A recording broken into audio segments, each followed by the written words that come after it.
to the CFO Show. I'm your host, Melissa Howatson, CFO of Vena Solutions. We are thrilled to be here live at Vena Accelerate Finance 2024. The energy is high, and we're so happy to be bringing you this episode of the podcast. The Office of Finance is continually evolving as new technologies bring us different capabilities when it comes to forecasting. And the volatile market conditions are always changing our business operations. It's imperative that finance teams be hiring the right talent with the right skills. Joining me to talk about the hard skills that finance professionals need to succeed in business today is Thomas Ho, VP of ProLytics Consulting Group, where he advises clients on their digital transformation journey. Thomas understands the tools that teams need to make this transformation, as well as the skills to make them successful. Thomas, thank you so much for joining me today. Thank you for having me, Melissa. It's great to be here at Accelerate Finance 2024. The vibe and energy is great. I'm really looking forward to meeting with more of the Vena community. It's so great to be in person with everybody. I just love it. Could you tell us a bit more about yourself and your experience, as well as ProLytics? So I've been in the industry for about 21 years now, and I've always been on the implementation side of things. And we specialize in implementing software systems and software solutions for our clients, and really helping the finance office to get the most value out of their tools. And we're providing them with various training, coaching, implementation services, and different forms of support so that they can really understand the software tools that they have and get the most value out of it. What got you into this line of work? Did you always know that this is what you wanted to do? I came from a background of software engineering, and I gravitated toward working on the business side of things more and more as my career progressed. And I naturally found myself doing software implementations for finance, bringing both worlds together. So that's how I got into the current role. You've said 21 years that you've been doing this. Mm-hmm. How have you seen the Office of Finance change during that time? So with the advancements in technology, we're seeing great impacts to the Office of Finance, especially with finances working with data now. It's more focused on making data-driven decisions, using data to support your strategic planning and decision-making. So we see that's more prevalent, and it's really at the heart of how finance works with business decisions and work with business planning overall. How does that affect the hard skills that finance folks need? I would say that on top of the traditional financial reporting, financial planning, and overall financial control and governance, finance professionals are now being asked to do a lot more, especially from a technology side. First and foremost, finance professionals need to have a very high level of data literacy, being able to perform a lot of data analytics, and to be able to basically comb through a lot of data and to able to gather insights from that data. And to do that, you also need to have some software tools, some software programming languages to support that, as well as using data visualization to perform the vast amounts of data that you now have available to you. So now more than ever, you have a higher volume of data. You've got data over a longer period of time, and you also have finer granularity. So sometimes it can feel overwhelming having so much data at your fingertips. But at the same time, we as finance professionals need to know how to manage and really get the value from this data set that you have. You talk about programming there, and that is not something that inherently has always been something that finance folks think of. Engineering, yes, but not for finance. What would be some of the programming languages, or what do you think that finance people should be leaning into when it comes to that? SQL. So that's always been a mainstay of any data management, database management, data manipulation, being simply to query the data and to be able to get your hands on the data. SQL has been, I would say, a pretty mainstay in terms of across any disciplines, and it's a common skill set that you see from many professionals now. And then secondly, I would say Python is another popular one, where people are really leveraging it to perform data analysis, to perform financial modeling, as well as automation and machine learning as well. And then finally, I would say R is probably another one we see more and more of being utilized in the Office of Finance, particularly with financial statistical analysis and with presenting doing data visualization and presenting that data in a more easily understandable manner. So I would say those three skill sets are going to be more and more crucial as we progress into the future, where data and programming is going to be a key component of any finance team. How do you see finance professionals getting these skills? Is it something that they're typically learning when they're in school and bringing into the workplace? Or what about folks that might have been in the workplace a while? What's the best way to go about learning this? Great question, because, we never have enough time to we're busy enough with our regular jobs that, taking the time out to do upskilling is difficult. There are lots of tools out there and lots of different ways that can help us. So for example, I always encourage our customers and even my own team to say, well, try to approach learning new skill sets with micro-learning.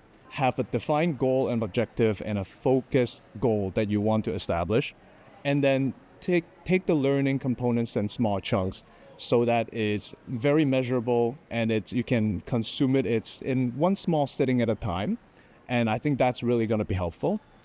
And then I would also say that cross-team training or collaboration is key as well. You often have expertise within your organization between finance and your IT teams where you can actually share that knowledge. You want to establish common goals, shared objectives, and make sure that there is a cross-training so that the IT, the technical skill sets and the technical knowledge can be shared with the finance team. And then on the other side, finance can share the financial insights with the technical teams so that there's really a natural sharing of this information between the team members.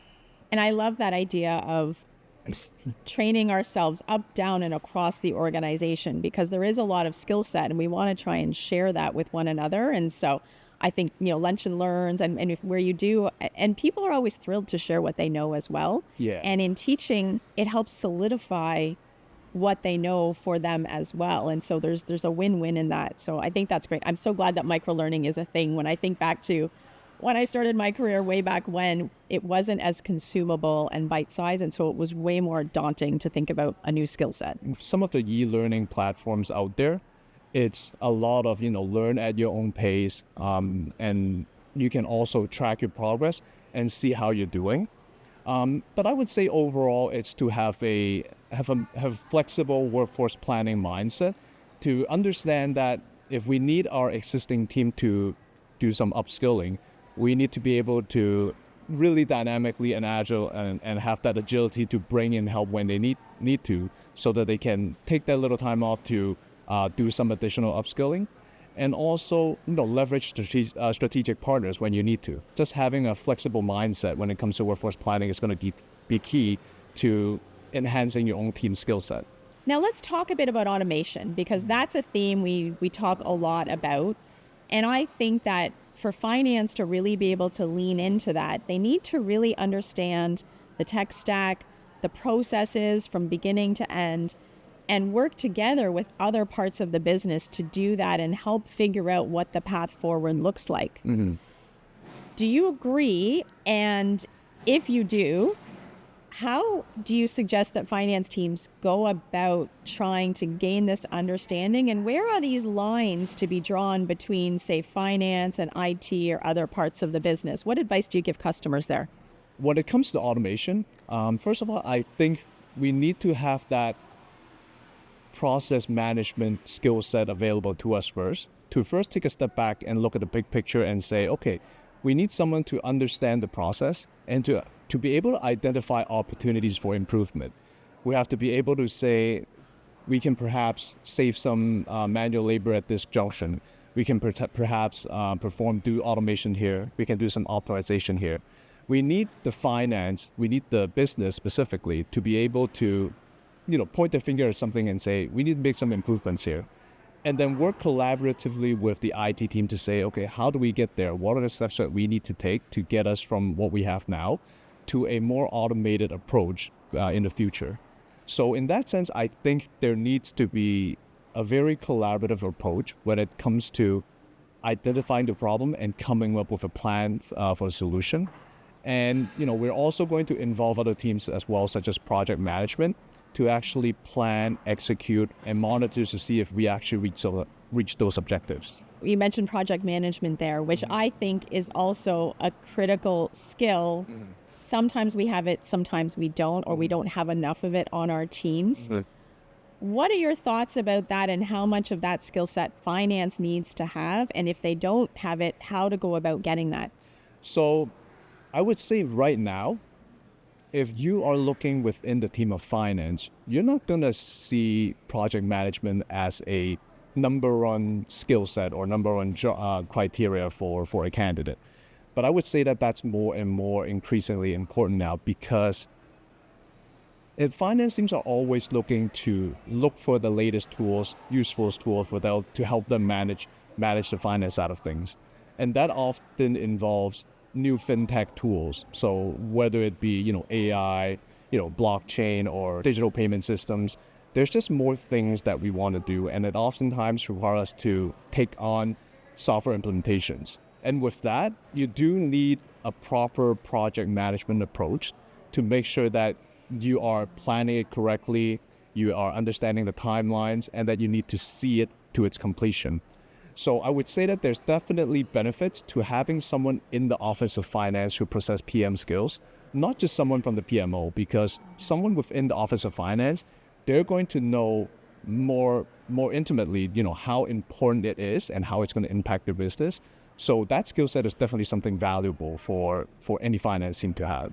And you mentioned the Office of the PMO, which can be a great asset for a business to help you really have structure and move quickly, but it can become a crutch, I find too, where everybody just wants to have that group be involved in a project, and not all projects rise to the level that they need that amount of project management. And if you take that approach, it really slows down the velocity, I think, of the things that you can get done well. And so totally agree, it's got to start to become a skill set in finance. And I think that just about everybody in finance could benefit from a little bit of up leveling of our project management skill set, because even if it's a small thing, when it involves multiple people and deadlines, you need a plan and structure. It's going to help you move through it a lot quicker. With iterative small improvements, sometimes it might be just a small little project, and maybe having someone in the Office of Finance, it's going to allow you to hit the ground running a lot quicker rather than involving PMO. And like you said, maybe it's not the size that you need to involve the PMO. So I would say that it's always great to try to learn that PM skill set inside the team. So you deal with lots of different customers, lots of different needs. What do you see as the key hard skills that they're looking for, and what do you see as the biggest gaps? The key hard skills that any finance team could benefit from is being very comfortable with data. There's so much of it that to be able to manually work with that data is now becoming increasingly more difficult. So you need that automation skill set, right? And automation skill set, it could be something as simple as, leveraging macros inside Excel, okay? It could be something a little bit more involved, perhaps leveraging tools like Python to be able to do some of the automation. And that's really going to make a big difference in terms of how you manage a large data set. And then, again, because of the volume of data that we have, sometimes you need to bring in some artificial intelligence to help you manage that. So having someone on the team that's very comfortable with working with AI is going to be crucial. And I think that's the next step that most finance teams are trying to tackle. So being able to comfortably articulate what they want to do to AI and to be able to extract the right results, and then also have AI generate the right findings. Obviously, AI is helping us do the heavy lifting, but we need to know the right questions to ask and know how to ask it in a specific way so that AI can be at the most effective. And when you think about those skills, do you typically recommend to your clients that they hire externally for those skills or try to upskill internally? That's a hard question. So, so I would say there are pros and cons of each. And obviously, I would always look internally first. And I recommend that, look within your team. There are people that's always gonna, have that thirst for knowledge and, have that curiosity, and they want to learn. and they want to be able to execute at their job at a, with more efficiency, with better results. And those are the ones that you want to really cultivate and say, hey, you know what, here's an excellent opportunity. Let's try to do some upskilling here. We're going to try to support you in that. And it's really about cultivating a learning culture within the team. And I understand that, again, it's very difficult to find time to take time to do the learning. But I would say if we can support them by, supplying flexible workforce planning with, maybe temporary hires, contractors, while they take that little time to do that training, is really going to be beneficial. On the other side, hiring externally sometimes might be helpful, but obviously the ramp up time it's going to take some time for anyone coming into a new job to learn all the in and outs of the business, of how the team operates. Obviously, you are getting that skill set, right up front, and someone who has been traditionally trained in that new skill set, they're going to come in ready with that skill set. But it does take some ramp up time for them to be effective. When I think about even, years ago, a certain amount of skills could get you so far. Right. But today, those skills are changing fast and furious. And so whether you're in the workplace for a while or newly in, you're going to still need to be upskilling and thinking about what are the latest and greatest skills 5 years from now, 10 years from now. And so we have to break down our fear of it and start to embrace learning it and giving it a try. With all the technology innovations, with all the new things that are coming out, we really have to continually upgrade our skill set to stay competitive and to stay efficient. So keeping that mindset is going to be crucial for any finance team, and to provide the value that they want to generate for their organization. So given how critical that is, do you have any tips or tricks for how companies can make sure they're finding that time for upskilling? Make it part of the plan.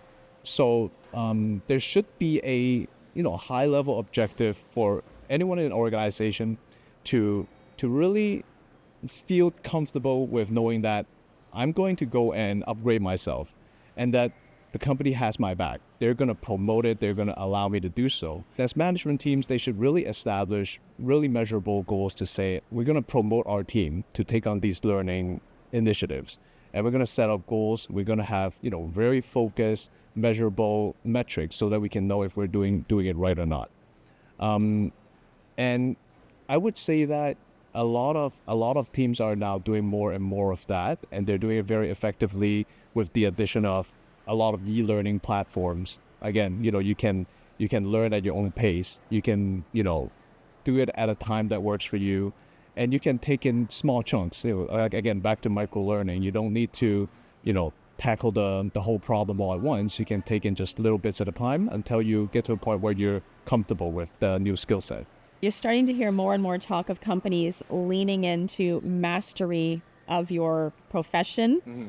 And I think there were a couple years there, especially a couple years back in War for Talent, where that was starting to lose its way, and it was a lot higher growth teams and lots of people jumping to management track that maybe should be or shouldn't have been going there. Mm-hmm. But there's always room, no matter which path you're choosing, to continually master and always be learning to be better and better at your role. And you're right, we need to structurally support that and make it known that that's what we want to see happen, and not something that people are just expected to do on the side, right? 100%. When you're thinking about new technologies, sometimes they come with totally new proficiencies that a company may not have, and therefore, you just have to hire outside to get going quicker. Do you have any advice for how to measure the proficiency of somebody on a skill set that you're not really familiar with yourself? Instead of looking at the hard skill that you're trying to hire for itself, look for transferable skills. There's always something comparable that you can draw parallels to. And I would also focus on hiring for their aptitude for learning, their agility for learning, and, curiosity. That's another big one. And I think the hard skills that you're trying to hire for, that's always going to change. It's always going to shift. Every few years, a new set of tools are going to come out. And I would always prioritize looking for someone that's, naturally looking for problems, looking for someone who's naturally good at solving problems. And those are the skill sets I would prioritize over the actual hard skills themselves. But I understand you can also leverage, some of your strategic partners to bring in someone that can actually say, okay, when you're measuring this specific hard skill, these are the things that you need to look for, and these are the questions you need to ask. And that's going to help you identify the right candidates a lot more easily. So you need the soft skills to be able to make sure it's going to complement the hard skills. And I agree. I think the two go hand in hand. They really are complementary. Let's talk about AI for a minute. How do you think that's changing the hard skills that we need? You talked a bit about data, but any other hard skills that are required there? There's a few things that AI can do for us. So number one, I would say, is data generation. So AI is really good at doing what we used to do normally. For example, if I want to look at different scenarios, I want to do some what-if planning, someone needs to be able to go in there and generate some scenario data to actually see how the results look. So AI is really good at doing that. And then AI is also very good at doing pattern recognition, and along those lines, identifying things that's outside of the regular pattern. Okay. And then I would say, thirdly, AI is also really good at interpreting your results and giving you results coined in, natural language. So, natural language generation. So that's something that we're really, really looking for from AI. Now, what do we need to do in order to get these things, to get AI to really do this thing? The important skill set to have is really to understand how AI works, to be able to, for the lack of a better word, push the buttons on a big AI machine and say, well, I need you to do this for me. It's to really understand the language that it speaks. And it's like back in the day when we were, using search engines, you have to ask the questions in a certain way to get the results that you want. And similar to AI, it's the same thing. You have to work with AI and speak to it in a certain way to get the results that you want. And it's really learning that language of how AI interacts with us. And the good thing is, it gets easier over time because the artificial intelligence is getting smarter. It's interpreting our language better and better, interpreting our data better and better. So it's a really exciting part of the Office of Finance, and I think it's going to make everyone's lives a lot easier going forward. When you think of some of your most forward-looking clients, what are the things that you're seeing them do now to get their teams ready with the hard skills that they're going to need?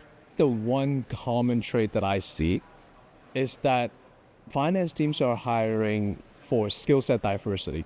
So they're looking for people with various skill sets. So you're not always looking to hire everyone with the same skill set. I know they're on the same team, but what we really want to do is future-proof ourselves. We want a team that can, we have some that's, excels in perhaps automation. We have some that excel at your more traditional financial planning, financial analysis. And then you have some folks that are really comfortable with working with AI, working with new different fintech technologies. So hiring for diversity, I think it's probably the one common trait amongst all the finance teams. They're not always just hiring for that one skill set, but obviously automation and AI is probably the one that they're focusing on more so than the others. Simply it's a newer one that some of the more traditional finance teams haven't really had a firm grasp on yet. So I'm going to ask you to look into your crystal ball now. If a finance team was starting from scratch, what does that team look like in 2030? Ooh, that's a tough question. So in 2030, the finance teams, they're going to be, first of all, they would all be very good problem solvers. On top of that, they have a natural curiosity to learn new technologies. And then we're also looking for, I would say, people that are good at identifying problems. And that's a key thing, identifying the problem, solving the problem, and then having that thirst for knowledge to say, well, I need to learn some new skill set in order to solve that problem. Those, I would say, are kind of the cornerstones of what a finance team will look like in 2030. And then the middle of that, it's always going to be data-driven because we're only going to be able to extract more value of the data. And who's going to be able to do that most efficiently is really going to come out getting the most success from that whole exercise.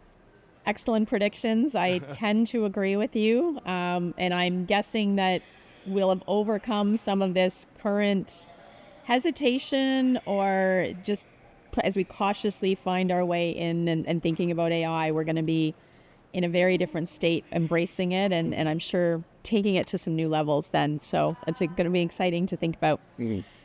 Thomas, thank you so much for joining me for this discussion. I really appreciate your insights. Now, whenever we have a guest on the show, we do have 2 rapid fire questions that we like to ask. So are you ready? I'm ready. Okay.